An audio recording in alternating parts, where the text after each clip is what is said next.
Hello there. My name's Gary. Sunday morning here, and I thought I'd do a little modular patch from scratch, as I sometimes do.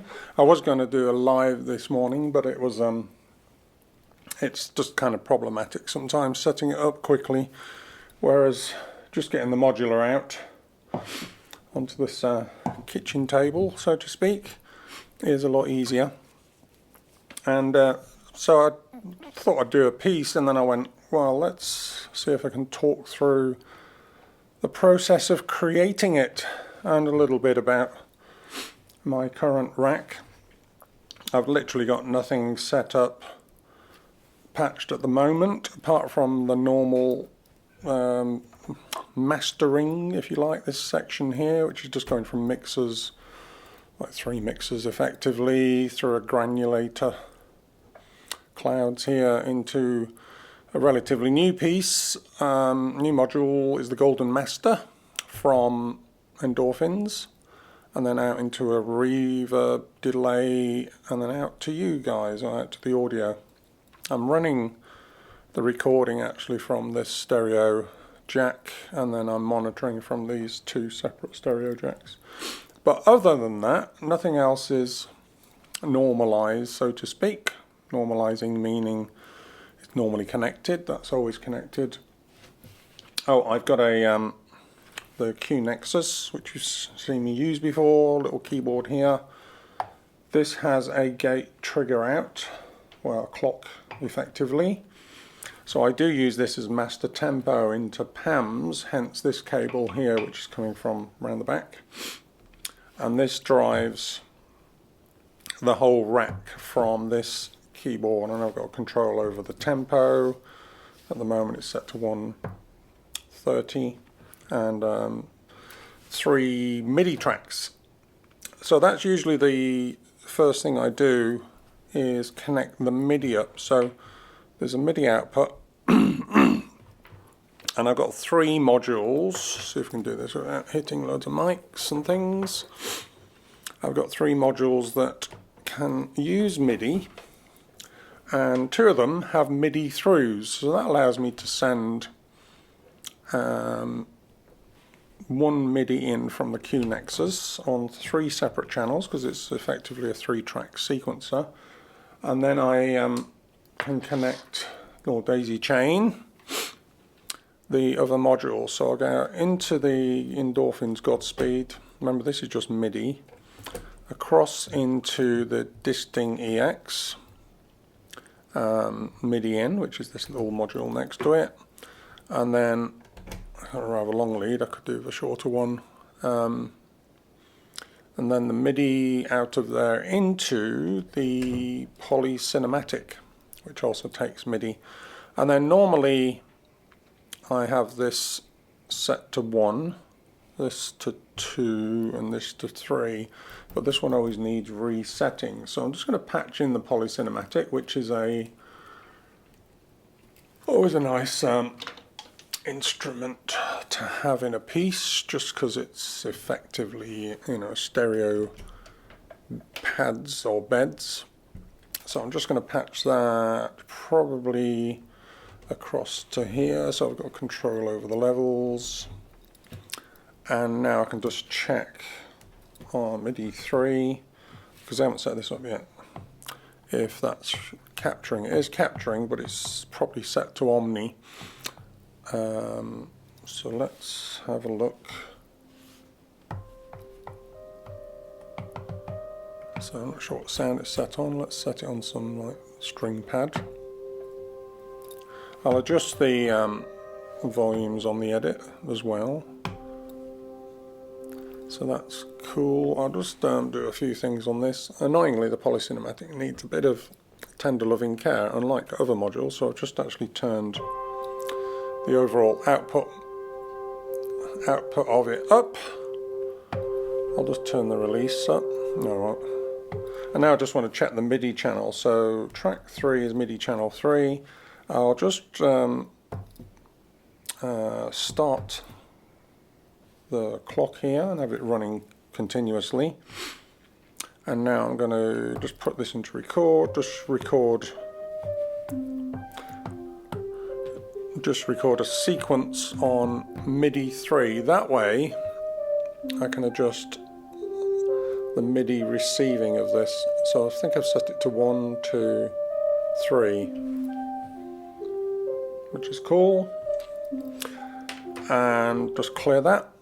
And now I'll set up the others, so just to make sure they're all working. Track 1, MIDI 1, is coming from the endorphins.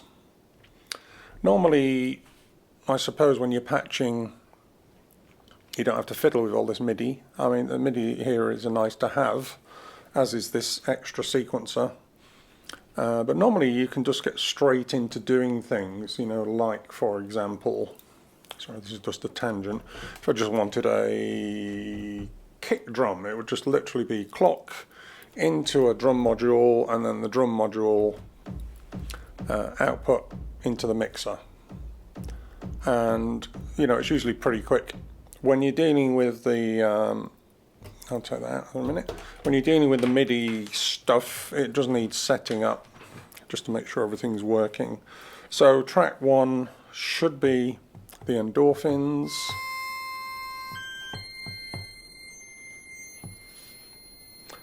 New Godspeed. Set very high at the moment.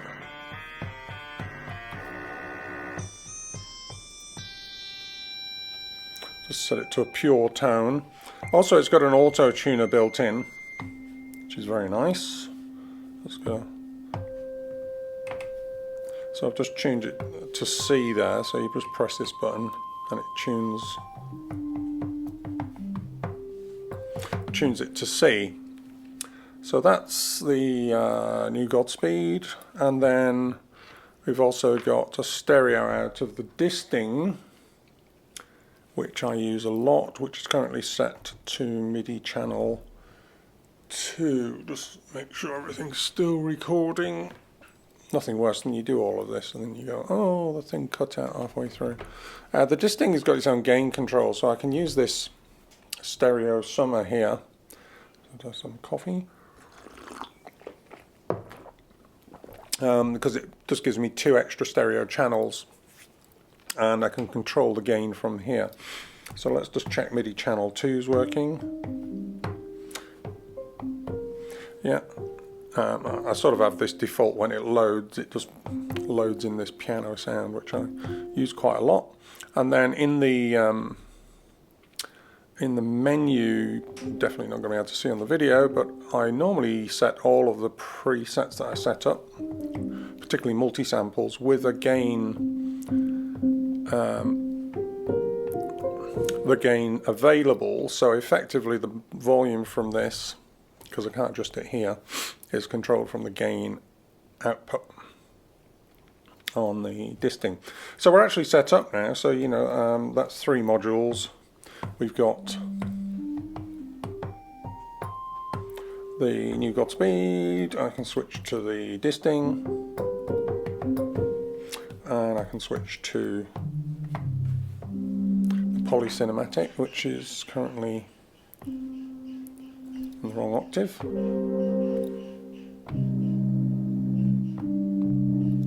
So it's a bit high at the moment in the mix, which is good because it's on a mixer. And one of the great things with the polycinematic is when I'm doing these sort of initial patches, sometimes I suppose this video is about, you know, just flow, the mental process you go through when building a patch. And sometimes it's nice to have what I call a base level of things that are available to you before you start to add anything more unique or specific or different from what you normally do. And definitely having the polycinematic as a nice sort of chordal reference bed is super useful. Just going to reduce the gain of that because you can hear it distorting a bit. you know, because that can continue going, and I can play the disting over it.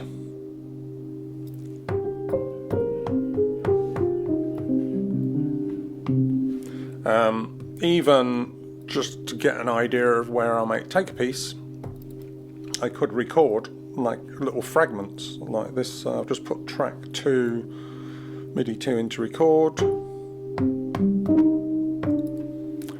which will effectively loop. I can extend these sequences, by the way, and then if I was doing something melodic, I might even, you know, just on the MIDI side,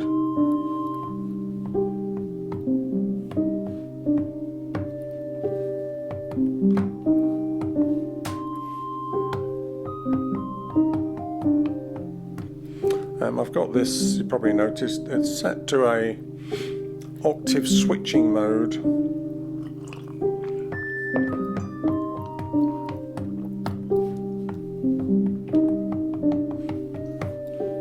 Which I actually wanted for a different piece. To go and change that, I'd have to plug this into a computer and change the modification. It doesn't matter too much for the moment. I'll just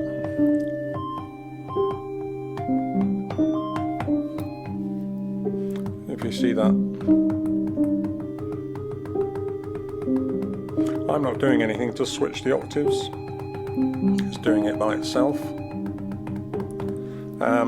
I'll live with that for the moment. I may not even use MIDI channel 1 at all, but I just sort of patched the daisy chain through it. Right, so everything should be in sync. So just to see, let's use PAMS 4 as a clock into, let's say, a hi-hat, just to make sure everything's synced up. That would be the next thing I sort of do in terms of getting things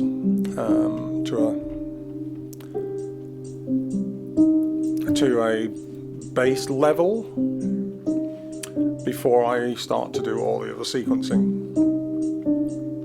So that's cool. We can check, I could record something on 1 as well, just for the hell of it.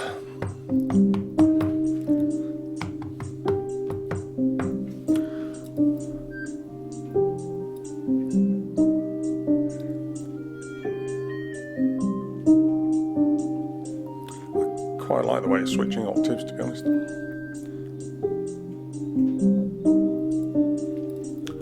So that's, I'll just sort of have that ticking over, and then I'll be thinking, right, what to do next. And this is where you have a wafer.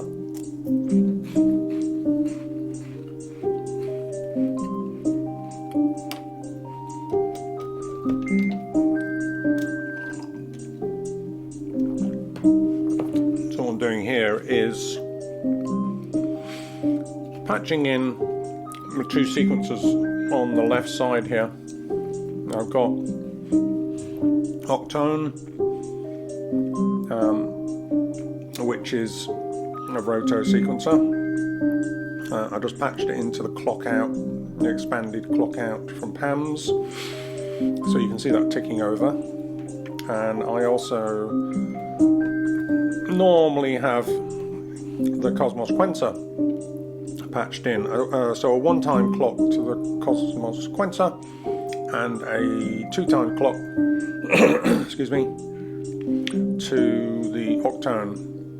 If I want a faster sequence on the Octone, because it hasn't got the ability to do clock adjustments from a standard clock in, you know, you'd think it'd be on this one, but it isn't. I can make it faster by going to this 16, times 4, so that's 1, 2, 4 times clock. But normally I leave it on 2 to start. There's nothing patched in from those at the moment. I could also, you know, make the decision, will I be using the ARP, which is effectively a kind of sequencer, and then I've got up to 4 more sequencers on the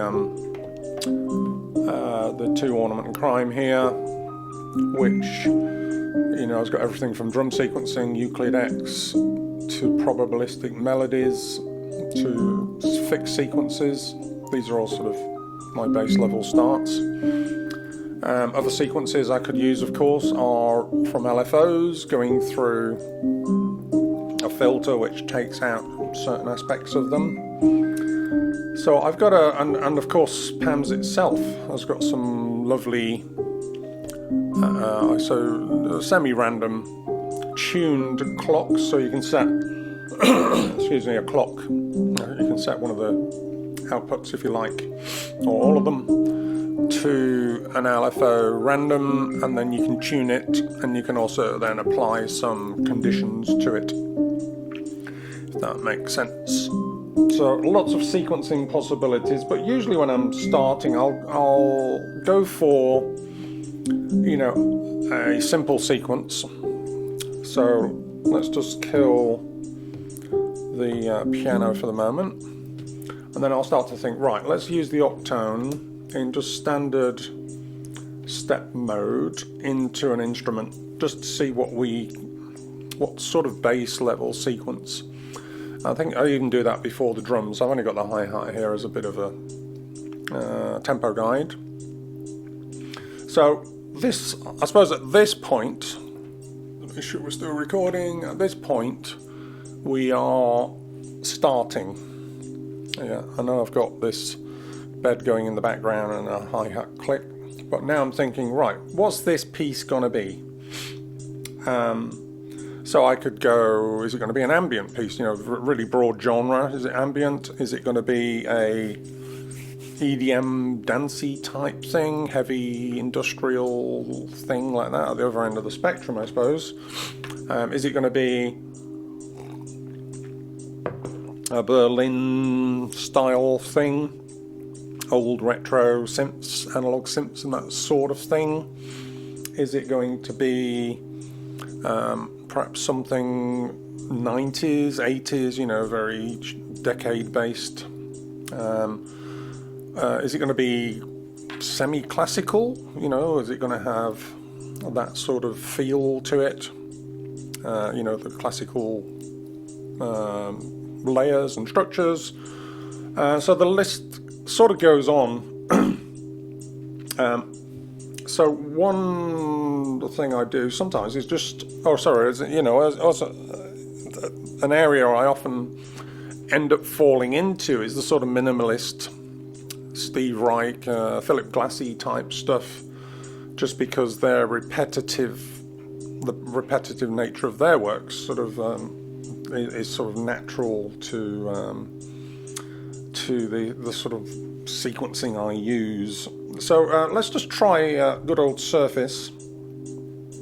So Volt, I'm just taking the gate and clock out of Octone into Surface, and I'll just use a mono output for the moment. Might use this in one thing I do with mixing as well. I'll just take out the Octone for the new Godspeed, is to try and think of primary instruments. So if I'm going to start with the Surface, I've plugged it into 2 because I often use this mini synth, and then it helps me logically think, right, so that's channel 1, that's channel 2, and then things fall into place. Let's modulate, just for the hell of it, the filter of the polycinematic, because it's getting a bit on my nerves. Let's try something a bit random. This is just a bit of interest. Not that one. There is a randomy one here. Let's go with that.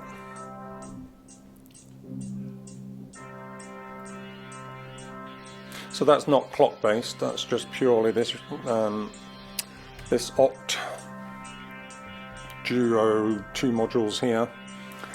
I'm turning down a bit. That'll do. So again, even though you might say stop playing around with things, this is sort of giving me ideas of where things could go as well. Anyway, back to Surface. So I just connected up to octone. Everything seems to have oc in it, doesn't it? So we've got oc LFOs here, octone. What other ocs have we got? I don't know. Still recording. I think so. Is that still recording? Yes. Right, so what have we got here? We've got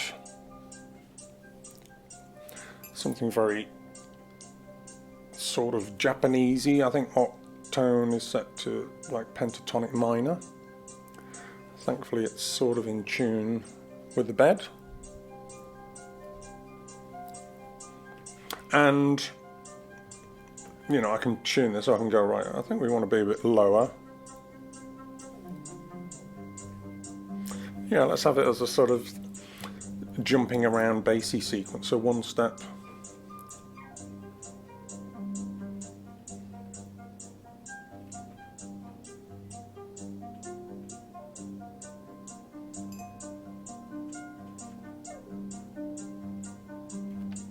So I'm just making this up as I go along, expanding the steps here, and then just changing the notes.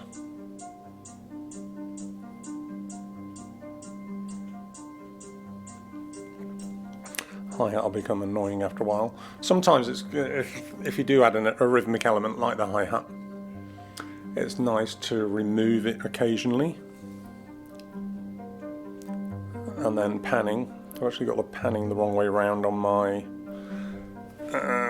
speakers, so I'm going to change it. It doesn't affect, doesn't affect you, but when you pan things, you kind of want them to go in the right direction. So that works for me. I don't know if it works for the video. I can change it on the video.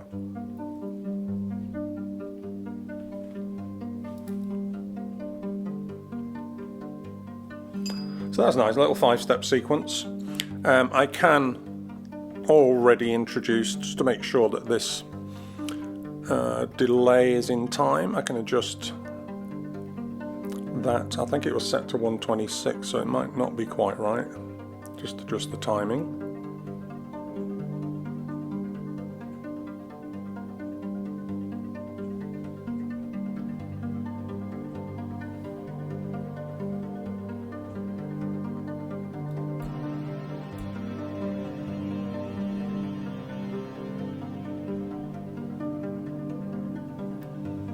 I'll do. This is just the FX. So I've got a single FX Aid XL now, and because I got the mastering, I got this. I relegated one or moved one onto my normal Berlin rack to replace the NTS1. So there's always a problem in modular in terms of, you know, you fancy having a new module, but something else has got to give. And it's usually the one that you think you use less. You know, it doesn't have a specific critical role in your sounds.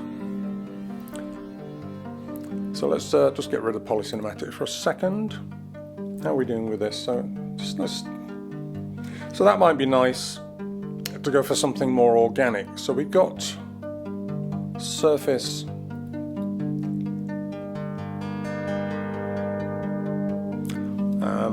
And I might modulate the decay. I do like that. I'll do that now because sometimes you get some way into a piece and then you go, I would like a sound to change, so I'm going to modulate the decay on a full bipolar, but then I thought we don't really want it going full decay, so I'm going to set up an attenuation cable. So these are like fixed ones, so it takes the bipolar in. I'll just move the whole rack there, but reduces its effect. So I'm just turning down, or effectively attenuating the LFO here for the decay on this. So now it doesn't go too extreme, it's just going between a smaller range of the decay, just to give it some interest.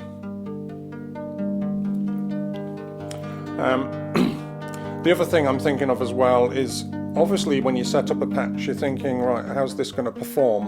And by that I mean when I actually go in to record for the actual piece, what sort of changes can I do? And obviously on the octone I can go very quickly to one step, to 2 steps.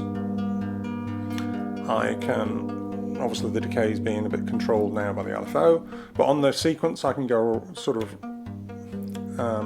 let's go to more steps just to show you this. So that's random, to give it some variation, and just this other click here. Sorry, I'm just changing this thing. This one is a boomerang, or what do you call it, backwards and forwards. So I can change it there. I've also got the ability on octone with the top switch to choose the double hits, or not double, sorry, multiple hits per note. So I don't know if you can see that as it's going round, it's doing sometimes more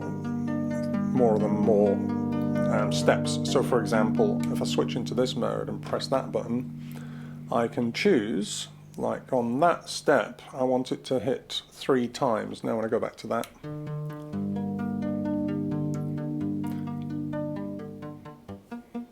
so it gives me a bit of variation. I'll put it on the standard forward motion for the moment. Right, I'm sort of already getting a vibe. Not sure everything's perfectly in tune. I don't mind minor things out of tune, so that this surface, which sounds a touch off, I could tune it, for example. Because I know the polycinematic's in tune. And I also know that this is nicely tuned. Tuning it by ear sometimes is nice, it gives it more of an organic-y feel. Right, I kind of want a counterpoint to the surface, so what I'm going to do is set up something that's very similar to it, the pluck. And that'll be a nice stereo, so imagine the surface is over there. I'm going to put a pluck, which is a similar sort of organic stringy pluck sound. I'm going to put that on the other side of the stereo, and I'm going to plug that into 4. In fact, I'll plug that into 5 because I think I'm probably going to use some more sounds. More sounds in between. I'm already thinking like the mixer and the performance side, so I'll put the pluck on 1. No, in fact, so this is where OCD kicks in a bit. I'm getting a bit that. I've actually put it on the one opposite that, so I can get pluck on there across the mixer, and it just, when you're performing, it just helps. So I'm going to now decide on what's going to sequence the pluck.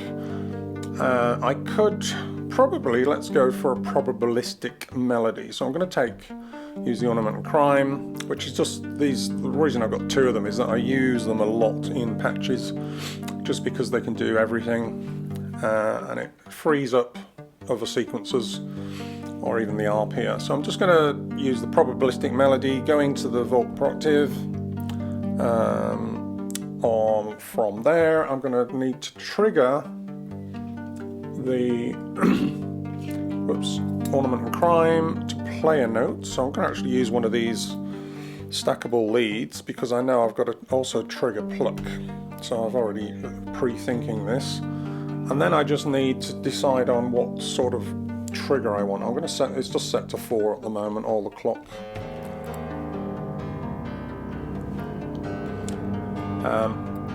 So I'll turn off so you can hear what's going on.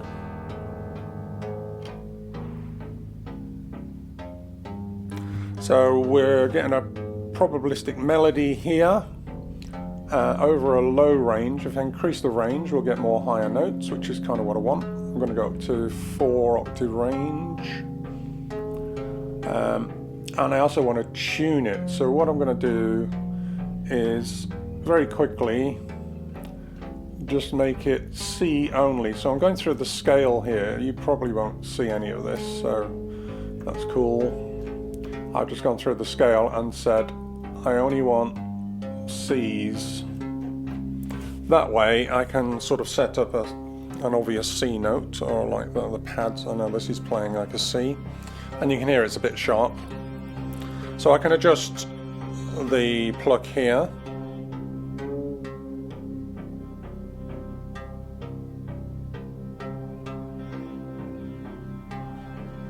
Might actually make it higher range, so I'm going to go up an octave. Or 2 octaves even.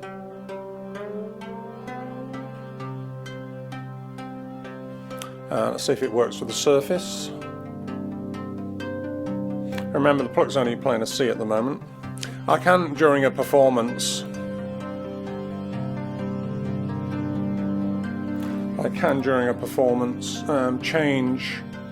add extra notes. Obviously it's a bit fiddly if I was doing this as a set or something, or outside where I can't see the screen properly, but you know, for example, I can just go, right, I'm going to have I want some G's in this, please.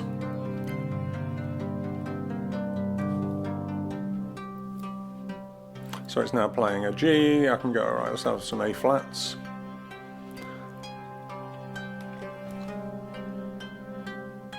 I can make minor adjustments to the pitch on the fly with this tiny little control here, which is very sensitive. And similar with the surface, I can modulate, for example, the decay if I wanted. So it goes from a real plucky, muted thing right through to open strings. So I might do that now on a very slow standard modulation. So it's going to go very clicky. Let's just get rid of polycinematic for the minute. To fully open. And then when I let's add a few more notes into the mix. Let's have an E flat as well on occasion. Where am I? It's really hard to see sometimes. Where are you? So D sharp. Oh no, sorry. I'm just adjusting the probability of an A flat there. Let's have a 50% chance of an E flat as well. And the other thing now is to, obviously it's just a constant thing like the surface, which we don't want. So I'm going to go into clock 3 of PAMs and say just play 50% of the time, please, because I don't want it all the time. And set go down to 40, and then setting it to 40% will leave some gaps, obviously. So I can actually set it to twice the speed. That gives it now, excuse me, coffee time.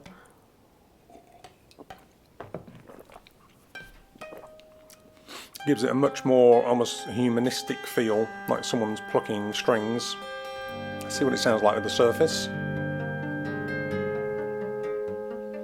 Likewise with the octone, that's just playing a constant thing. So I could simply take the clock out of the octone, put it into say clock 2 here, which is a slower clock, and do a similar thing to the pluck. So we'll make it twice the speed, and then we'll make it a probability of playing right down to 30%, say. Now we'll have on each side of the stereo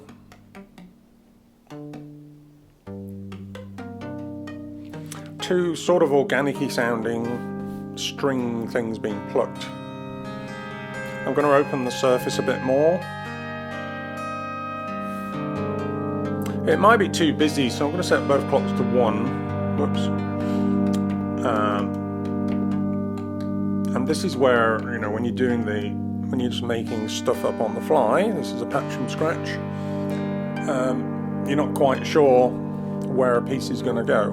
Obviously it's getting perhaps a bit more generative now, particularly when you add, you know, some nice slushy reverb to this, and increase the pad. Well, not increase it, but add it. If I go back into the keyboard here, track 3, I can actually add some more notes to this. Let's go for a big cluster type chord.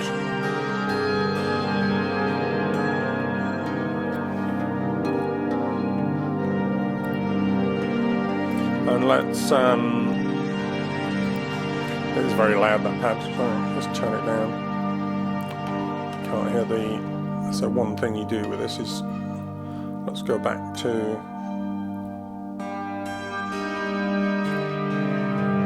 so both the pluck and the surface in the other speaker, they're ringing now.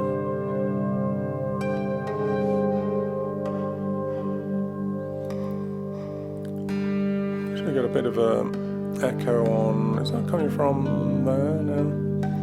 Granulator. Certain times during a piece as well, I can introduce this, which sort of takes all the input sounds from the three mixers here and allows me to manipulate it. I often have a bit of a rotation. Let's do a random rotation on the position. So what that means is when I freeze it,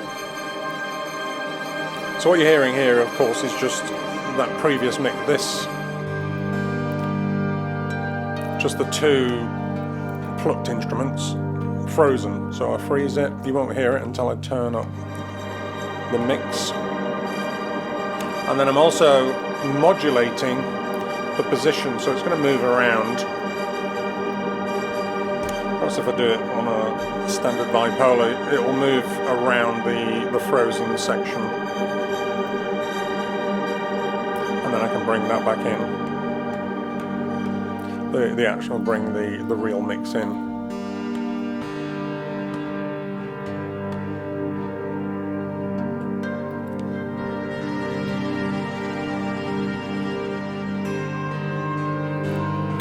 Right, let's just turn the plucks down so you can see I'm building up the elements of this. We've still got the disting playing, available on track 2. Just put in another sequence. So I've just recorded a little sequence into it there. I've got a bit of reverb on there, let's take that off a sec. We can introduce the pluck. The reason you sort of do these mini performances is to obviously think, right, if at some point in the piece I want to break down, I can go to the piano, introduce the pluck, then the surface,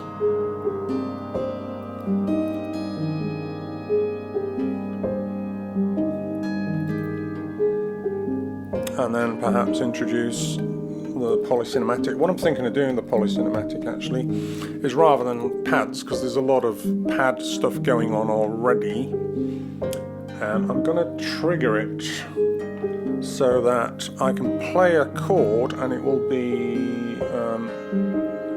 triggered. So I'm going to choose 4 times clock. I've just got a phone call, which I'll get later. So it's got a trigger input, which is super useful. So I'll just take the modulation off for the moment because it doesn't work with this trigger. So what I'm doing here, I've got 4 times clock going into the trigger for this.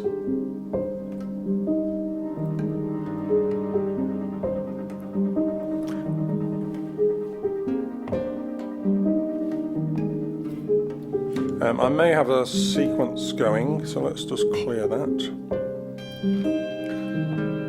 So now I can play in time with the drums, obviously.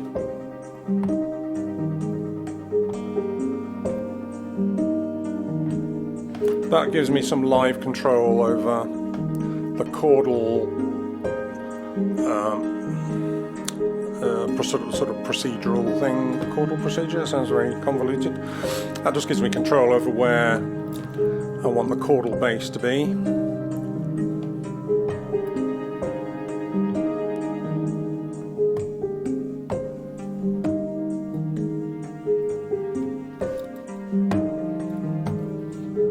This is velocity sensitive, the polycinematic, so that's why sometimes these notes are popping out. I'm just getting the envelope set correctly.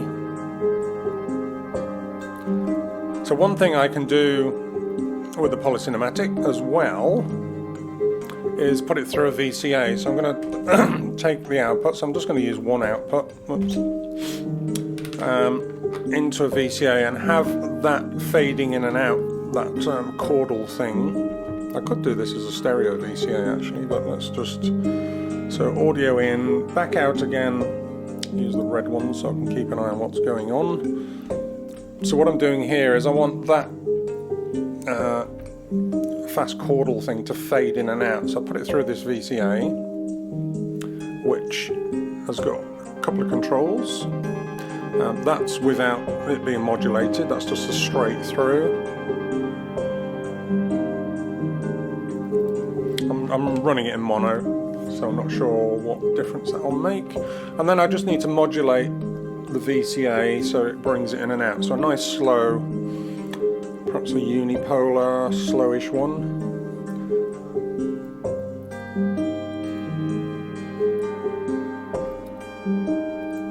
So sometimes it won't play at all, of course, and then it all suddenly fades in and out, which is kind of what I want here. I can position it in the stereo where I want.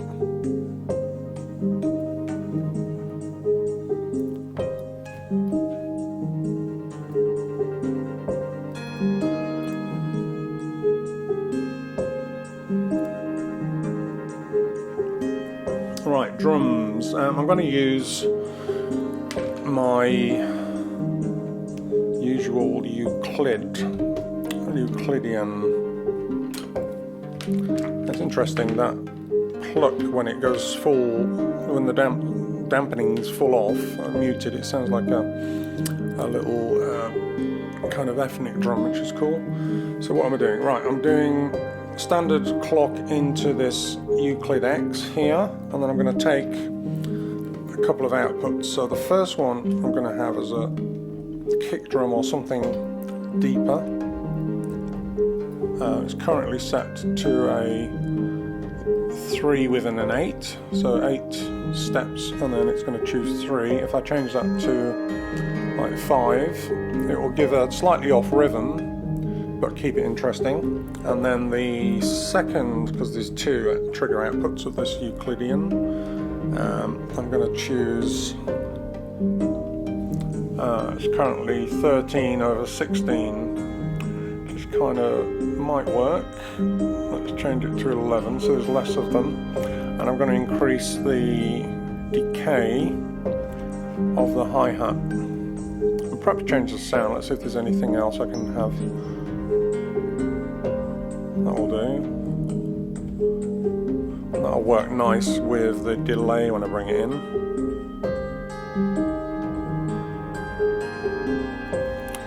So the kick and the shaker is on a single channel here, so I can have it the whole lot on one side.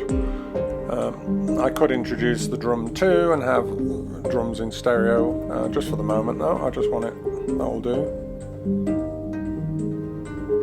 So that piano, you can hear, is sort of dominating, so one thing I'm going to do, track 2, I'm going to change the length to 32, yeah. And what that'll mean is it will leave a gap, but it also means I can fill it out later on if I wanted, or play something slower. So for example, let's just clear the piano, put it into record, and now I'm going to play something much slower and ambient-y. It doesn't help with the the drums in just for the moment. The drums are there really as a build, so a bit later on the drums come in. So I'm recording this.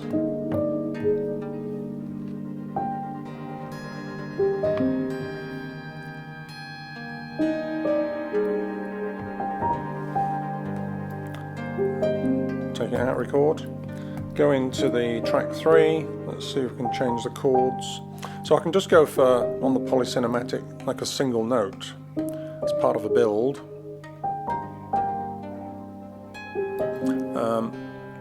Also on the drums, if I don't want the kick in early, I can just turn it down here just to have the shaker. Make the shaker as long as possible. I think that's, yeah, that'll do. You can change the pitch.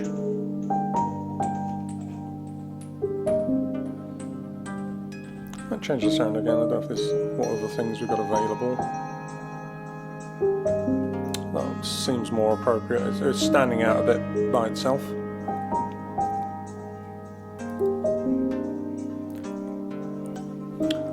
I can, that phasing in and out polycinematic, can have it so it doesn't fully go out by changing the gain here of just the background. Sorry, this is non-modulated part of the VCA. So these two controls are for the VCA 3 here.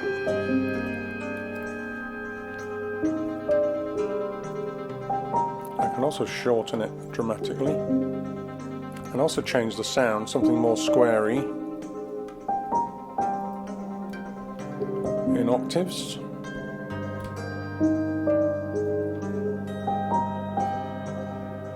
So that's kind of cool. That could act as a bass line, so it's sort of gone from pads now to something like a throbbing bass line. And I turn everything else down. The piano, like I said, I can either get rid of it here or just turn it down on its own gain. That way I could think, right, at some part of the piece here I can introduce the kick drum along with that note from the polycinematic.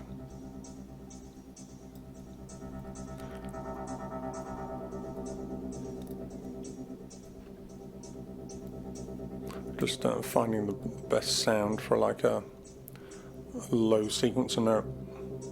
I could do this on the mini synth, I could do it on Twin Waves, I could do it on Pony VCO, Braids, even got New Godspeed. All of them can have a short envelope, and you might say, well, that's not really using that to its full advantage. And it's probably true. I suppose I really want this to be chords. So what I'm going to do is completely change my mind. I'm going to take that trigger and put it into. Let's put it into the New Godspeed. No, the New Godspeed, which is going to be sent through a low-pass gate. So I'll put the trigger in there. New Godspeed. So this is just creating that low throbby sequencer thing. Let's choose the complex waveform, and then out of there into the the VCA. So I can take out polycinematic again, and then put that one in 3 here. It's playing a melody at the moment from the Q Nexus, so I'll kill that and just have it there. That way we can go back to chords. I know I've gone retracing these steps here, so now we can go back from chords from the polycinematic, just as a way to have some chordal things happening, because that's the thing with Modular. I think in the early days I didn't have any polyphonic things, and I'm very much a chordal person most of the time, always thinking of chords. Very low.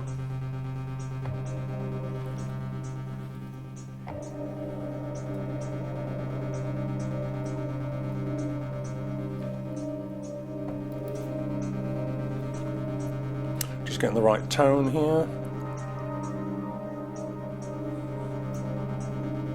No. Right, so the envelope for New Godspeed is coming from this low-pass gate here, and it's also being modulated, of course, in the VCA. So what I might do I just need to reduce the gate length for the low pass gate, so I'm going to use PAMS 5, increase the speed, and then make the waveform width much shorter.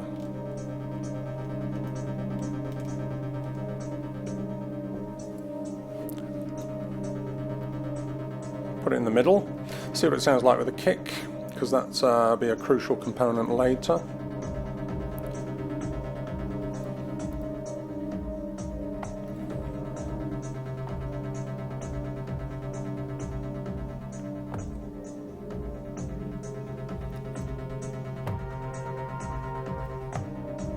Still might trigger the pad. So I know I'm going over things again, but let's put the 4 back into the pad. The 4 clock.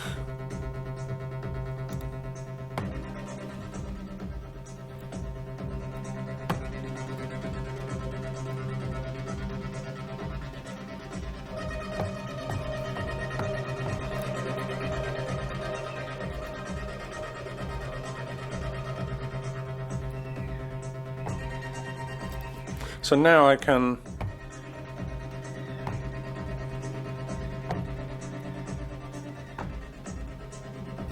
even though the new Godspeed is playing this slow attack sound, just introduce some bass into it, and I can modulate the tone of it so it's more interesting. We'll take quite a fast bipolar into this one.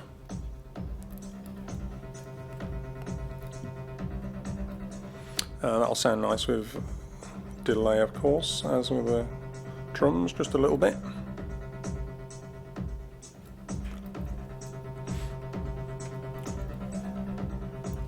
And then introducing the things from prior, the pluck and the surface.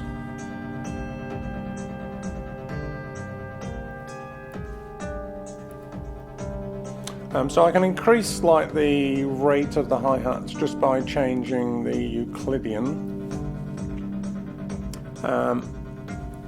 I can actually double them up by increasing the clock to the ornament and crime. It's currently on 1 times clock. If I change it to 2,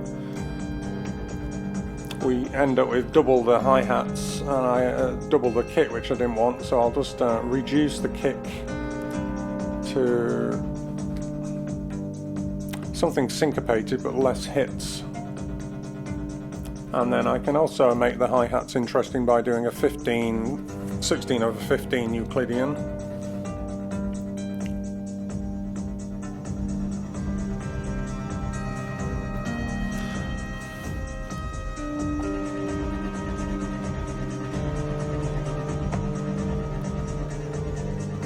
If I want to get rid of the triggers to the polycinematic, I literally just pull it out and then I can go back to straight pads.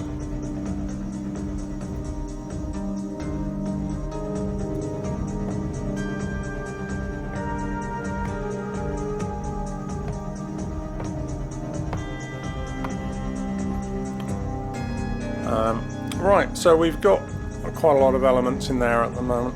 One thing you have to be aware of all the time is having too many layers.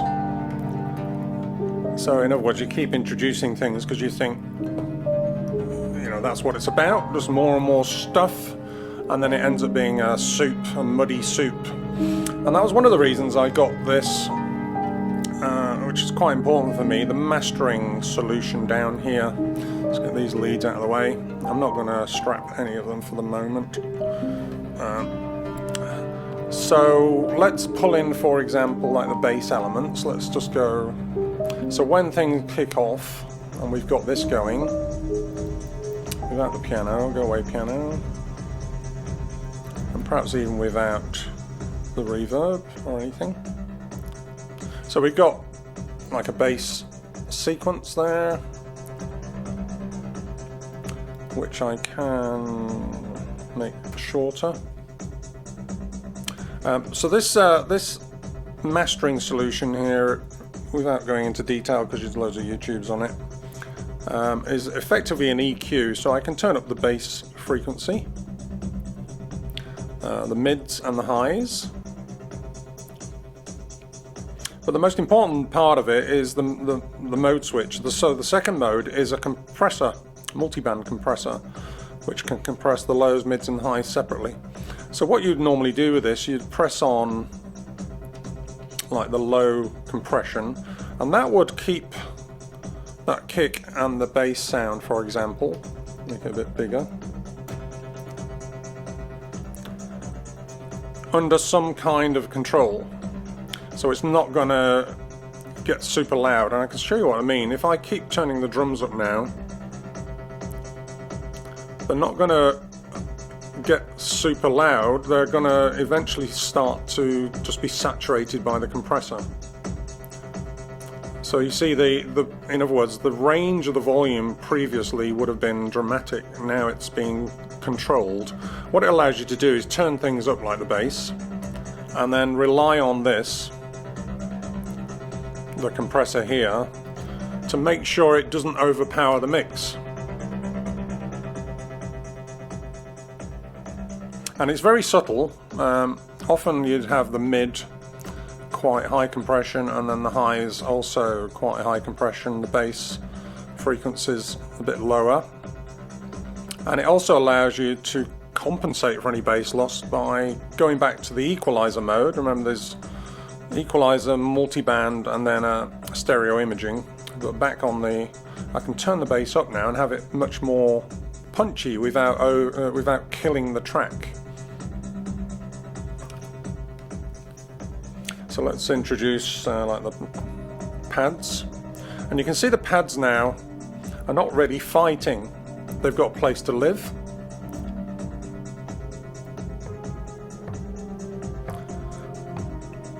The bass end has got its own place to live, the high hand's got its own place to live. Let's bring the piano in. So it's very much a way to control the mixes, because once you position something, it will stay there. The multiband compressor will be keeping everything in place. Likewise, when we introduce some of the plucked instruments, because we've got quite a high compression on the mids, they'll be controlled.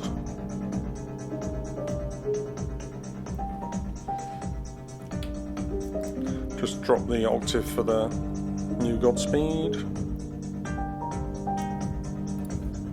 Might just increase the width of the bass sequence, give it a bit more roundness.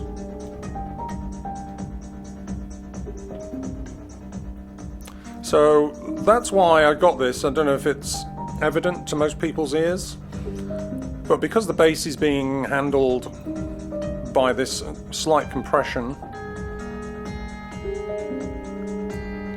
it just means that when I add things and layer them up, and that's why I introduced this, because one of the problems you find, I think, when you keep adding and adding layers to your mix, it starts to get muddy unless you've got some way of controlling it. So there's quite a lot going on there. I know it doesn't sound it, so we've got the hi-hat. I might turn the hi-hats down a little bit, standing out. The important thing is you can hear all the elements. So we can hear the sequence bass, we can hear the kick, we can hear the hi-hats, and the two plucky sounds are being controlled by the mid-range compression, and the piano is just sitting there in the background. Even if I turn up the piano, it's not going to overpower too quickly, because the multiband will make sure it doesn't dominate too much.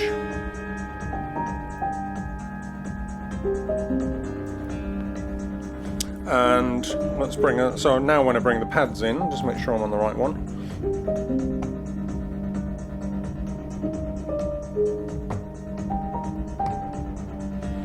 They're not overpowering, in fact they're a bit lost in the mix, so now when I turn them up, I can be very precise about their level in the mix.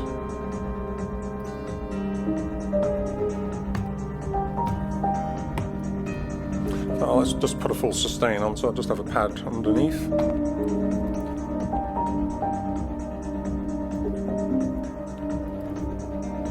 Just increase the width of the kick,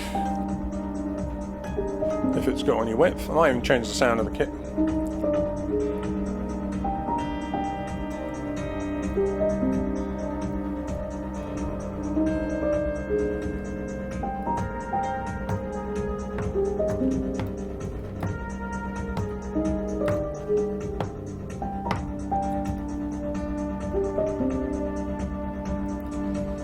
Right, so change because the new Godspeed is effectively being the notes from here, track 1, I could have a very slow sequence, so I'm going to choose track 1 div and make it slow. That way I can actually program in like 4 notes, so it's changing. So I just need to think of like a nice chord progression before I record it. That'll do. Into record. So I'm just going to like play something in 4/4.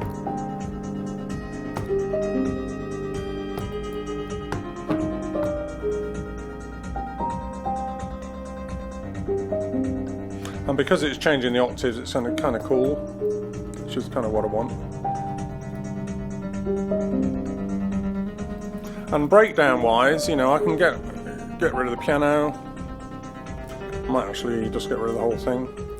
Get rid of the hi-hats. And then go into this breakdown mode. Lots of delay.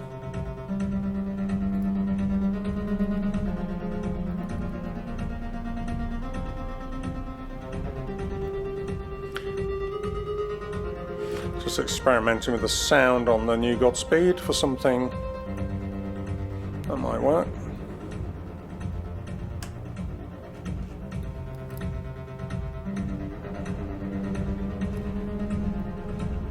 And all the time I'm letting the multi-band Golden Master look after the overall levels.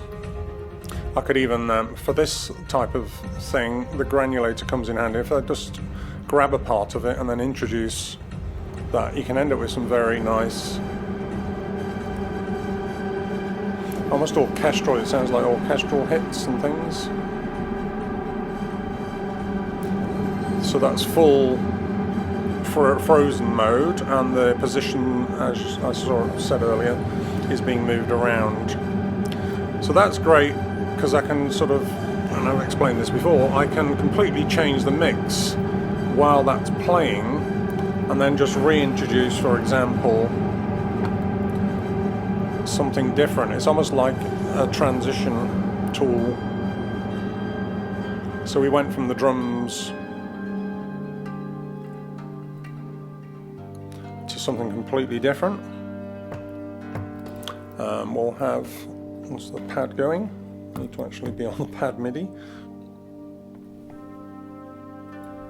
Might have a slow attack.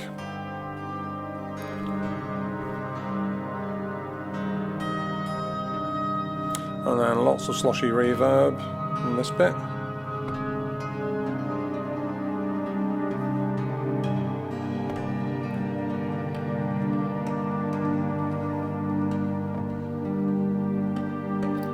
I could introduce the new Godspeed sequencer just to bring like rhythm back in, but change the octave so it's something completely different.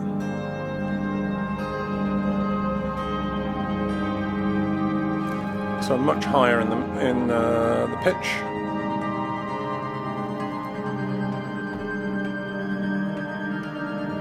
And then bring the percussion, the high percussion back in. So I've turned down the kick there. Perhaps pan them either side, the high sequence and the percussion. I could go bigger on the pads here.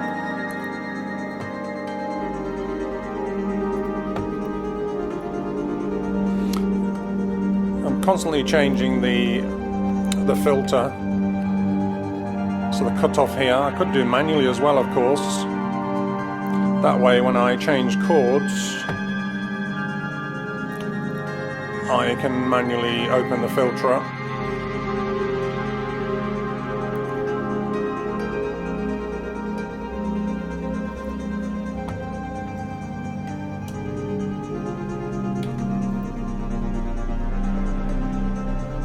Let's do a little piano sequence section. So track 2, clear what is currently there, and then we'll just do a manual piano solo.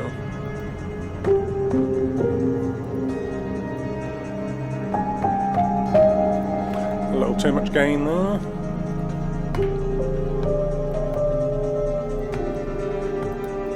I've noticed the disting can overload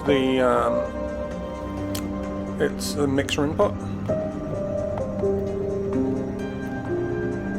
So you can hear the two plucked instruments are kind of doing their own thing. Chord wide, I could put a chord in and just have it hold so I can play the piano over it.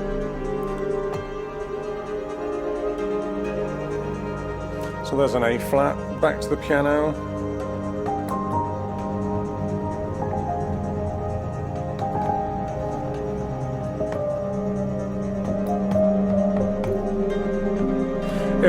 If the piano's a bit lost and I can't boost the level too much because it's overloading, and again this is where the multiband comes in, I can literally turn everything else down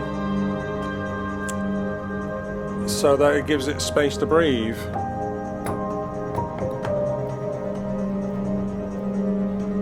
So I definitely need filter modulation on the polycinematic there. Remember, this isn't a performance, it's just trying things out.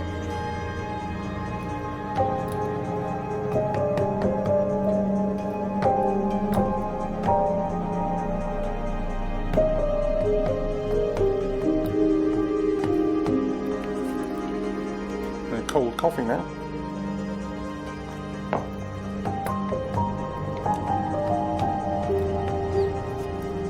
And again, remember, as I said before, it's not really designed to be used like this, but I could freeze this even with the piano going.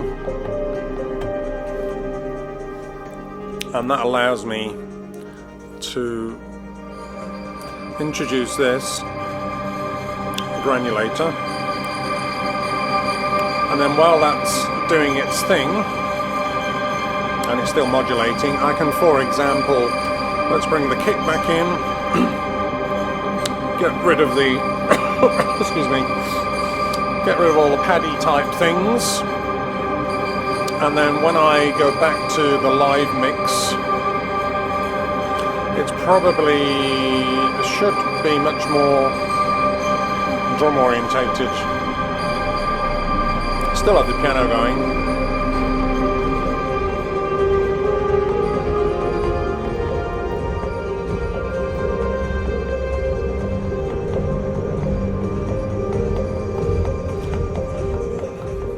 Sorry, I turned the reverb the wrong way.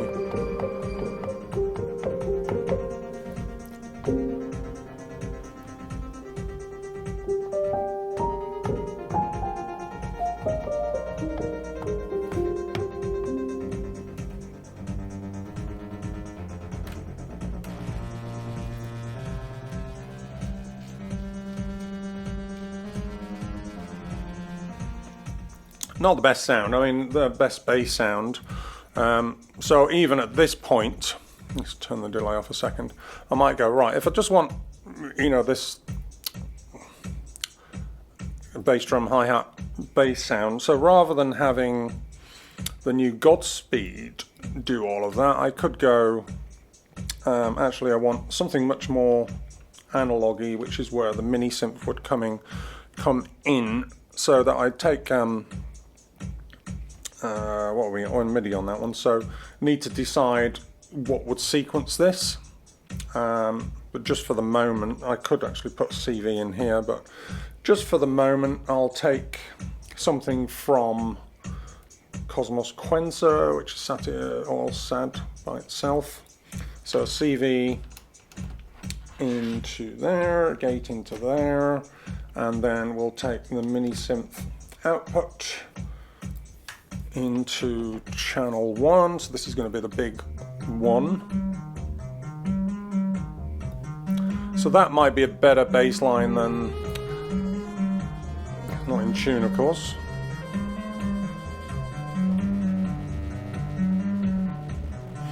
So let's just fix the note on this.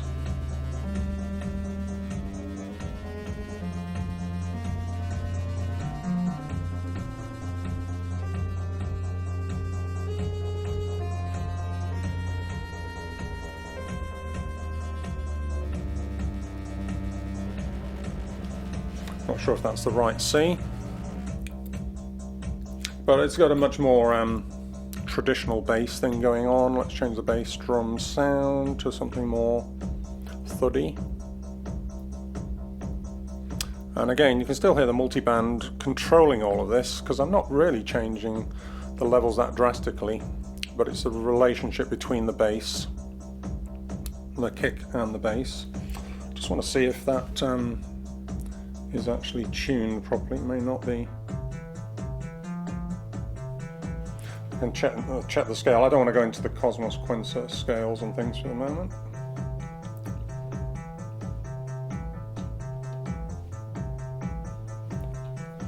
That'll do. Have it much lower.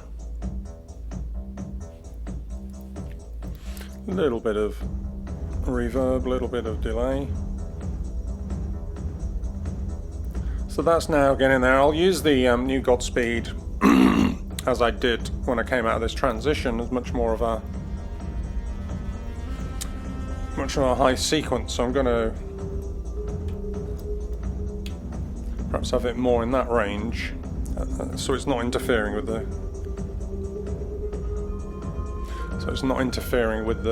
bass frequencies. Right, kind of getting there. And I suppose the thing about this video, which I'll finish any second because it's been going on a bit, is that I've constantly been setting up the ability to change a lot of things in performance. So I can go from that sort of mode, notice how they're both on 1, to this sort of mode with a bit of nice delicate piano. Lots of sloshy reverb.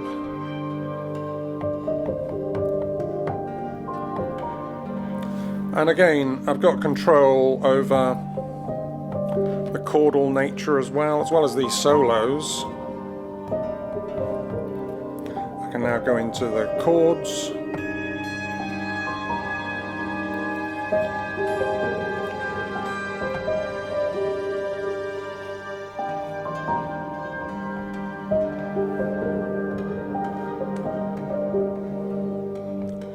And all the time I know in the background I've got the ability to introduce something much faster, more up tempo. So I've introduced the bass there, let's increase the octave.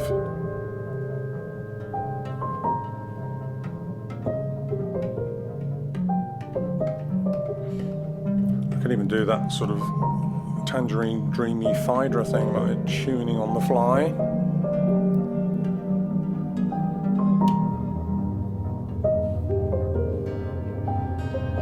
I'm not going to get into the tuning aspect now, but then obviously can introduce basses, get rid of the ambient plucks, leave the piano going, change some chords.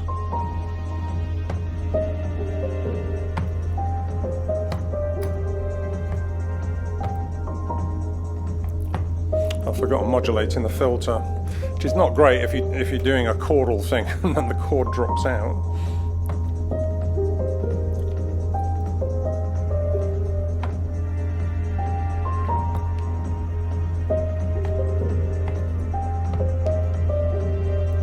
Right.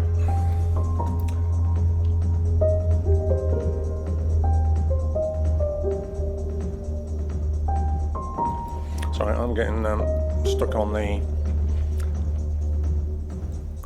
Alright, let's get rid of that. Right, so what did we learn? That Modular is very much a journey into genres and sounds and mixing. All of the things are kind of happening simultaneously. You're constantly thinking about, okay, when I finally come to record this, so remember this is now a setup for me to perform. It's fresh in my mind. I kind of know where everything is on the mixer. I know how I can change aspects of the piece on the fly and, you know, produce a performance and then to think about structure. So very much the performance is a structural thinking about how to start, how to build the piece, how to break it down, how to go into something else that's slightly different, and then how to perhaps build it, you know, take it to a big finish or something like that. You know, have a story arc to the piece rather than just what I tend to see a lot of is just people go and it's just like a basic EDM beat and they'll just change a few bleeps and blops over the top of it for 10-15 minutes, and you know, so there's no real structure. I do like something that draws you in, keeps you interested. Things are changing all the time. Without that, it doesn't really, to me, without a narrative structure, it's not much of interest. So that's kind of the process, and you know, normally I'd work quicker than that, but I've been blabbing away at the same time, which and having my coffee. I'm going to have a second coffee now and do a performance. So I might actually record this and put this up separately because this video has gone on way too long. But hopefully you found it of use and that it inspires your own modular journeys. And I could wax lyrical, but I realise that you're probably thinking, oh, I'll watch another video, so that you want to turn this one off. So anyway, like and subscribe and all that stuff, because I'm one of the less visited modular people for sure, because I don't do equipment reviews or build modules or all the sort of nerdy stuff that modular people tend to like. I try to focus on the the performative aspects and why you actually have a modular. I suppose the biggest lesson from any of this is that, you know, yeah, I can do all of that in my DAW, you know, on the computer. Yeah, of course you can.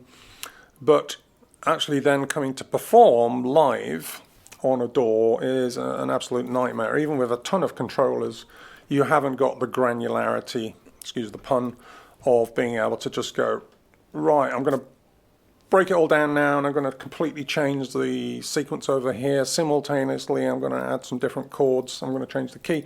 All sorts of things that on a DAW you would be sitting there with a mouse, you know, faffing around for hours and hours and performing, you know, even though this twiddling knobs is not particularly exciting to look at, when you can, you know, respond to an audience or really just respond to your own tastes, it's more important and makes much more sense than, you know, moving a mouse on a screen and then just thinking in blocks all the time. And my experience of using a DAW is very much, you know, you do this section and then you do this section, or you might have a part that just loops and then you add a few things here and there, but it's very much a layered approach.